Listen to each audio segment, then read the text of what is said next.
PCS अधिकारी Shri commissioner अलंकार अग्निहोत्री बरेली में जिलाधिकारी दफ्तर के बाहर धरने पर बैठ गए। किन मांगों को लेकर बैठे सर? धरने पर बैठ गए।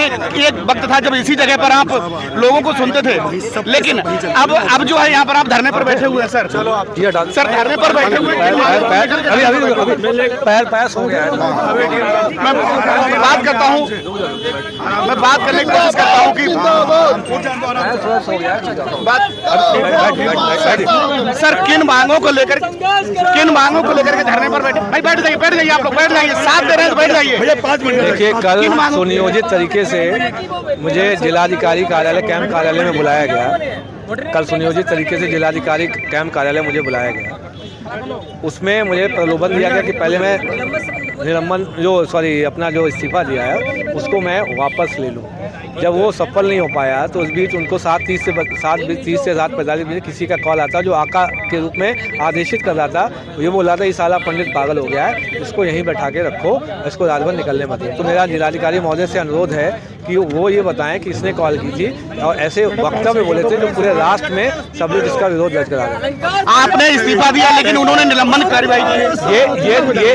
ये जब उनकी साजिश विफल हो गई तब उन्होंने आनंद फानंद देर रात उन्होंने ये ऑर्डर जारी किया। इसके खिलाफ जो है हम लोग जो है माननीय उच्च न्यायालय और माननीय सुप्रीम कोर्ट में न्याय के लिए जाएंगे। अभी मुक्तेश्वर नंद से भी आपने संपर्क किया, माता प्रसाद पांडे ने भी, तो क्या संकेत माना जाए? नहीं, ये देखिए हम लोग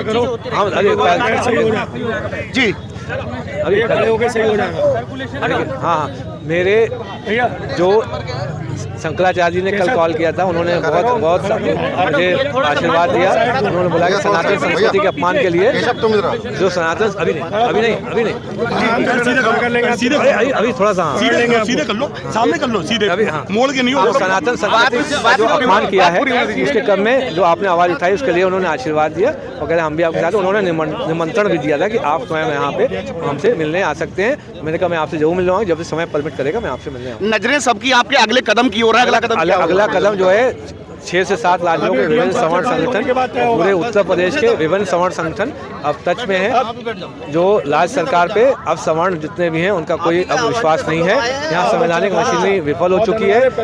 एक जाति के विरुद्ध विरोधी विचारधारा पे अब काम किया जा रहा है। हम चाहते हैं कि जो भारत की माननीय राष्ट्रपति महोदय हैं तुरंत इसका संज्ञान लें। भारत के प्रधानमंत्री जो हैं नरेंद्र मोदी जी हैं, भारत के गृह मंत्री अमित शाह जी इसका संज्ञान गवर्नर में उत्तर प्रदेश से लेकर यहाँ पे संवैधानिक तंत्र को बहाल करें, यहाँ पे राष्ट्रपति शासन लगाएं। आप खुद सिस्टम का हिस्सा रहे थे अपनी बात को तैयार करने के लिए, चूंकि आप एक IITian रहे हैं और एक सीनियर PCS ऑफिसर हैं, टॉप 2 में रहे हैं आप, तो कहीं ना कहीं यही माध्यम क्यों अपना, इस्तीफा ही माध्यम क्यों? नहीं, देखिए होता क्या है, जब आपके जनप्रतिनिधि आपकी बात को आगे नहीं बढ़ा रहे हैं तो कहीं ना कहीं किसी आदमी को स्टेप लेना पड़ेगा। बरेली में जिस सिस्टम का अलंकार अग्निहोत्री हिस्सा थे, आज उसी सिस्टम को जो है धत्ता बताते हुए अलंकार अग्निहोत्री जिलाधिकारी कार्यालय के अंदर घुस आए हैं। जिलाधिकारी के उस चैम्बर की ओर जा रहे हैं जहां पर जो है कभी वो सिस्टम का हिस्सा हुआ करते थे। मैं अपने साथी से कहूंगा दिखाएं कि देखिए भारी पुलिस फोर्स यहां पर तैनात है। इसी सिस्टम का ये अलंकार अग्निहोत्री कभी हिस्सा हुआ करते थे, लेकिन आज भी है, आज खुद ही आज ये सिस्टम को चुनौती देने पर लगे हुए हैं। क्या कुछ इसके पीछे वजह है ये? चूंकि अभी तक थोड़ी देर पहले तक ये जिलाधिकारी कार्यालय पर धरने पर बैठे हुए थे, लेकिन अब जो है ये इन्होंने जो है जिलाधिकारी कार्यालय चैम्बर में जो है घुस पड़े हैं। क्योंकि अभी तक ये खुद इसी सिस्टम का हिस्सा थे, खुद इस तरह की समस्याओं को सुलझाते थे, लेकिन आज यहाँ पर जिस तरीके के जो ये एक तरीके से प्रदर्शन चल रहा है, जिलाधिकारी कार्यालय के प्रदर्शन चल रहा है, जिलाधिकारी पर जो गंभीर आरोप लगाते हैं उन्होंने प्रदर्शन शुरू कर दिया है। तो फिलहाल ये एक बड़ी चीज है कि जिस सिस्टम का ये हिस्सा रहे थे उस सिस्टम के सारे नियम कायदे कानूनों को इन्होंने दरकिनार कर दिया है और आज प्रदर्शन जो है खुद जहां पर कभी रोकते थे और आज यहाँ पर इन्होंने प्रदर्शन शुरू कर दिया है। तो फिलहाल अब ये देखना होगा कि क्या अलंकार अग्निहोत्री सिस्टम पर भारी पड़ते हैं या सिस्टम अलंकार अग्निहोत्री पर भारी पड़ता है। मेरा नाम न्यूज़ 18 बरेली।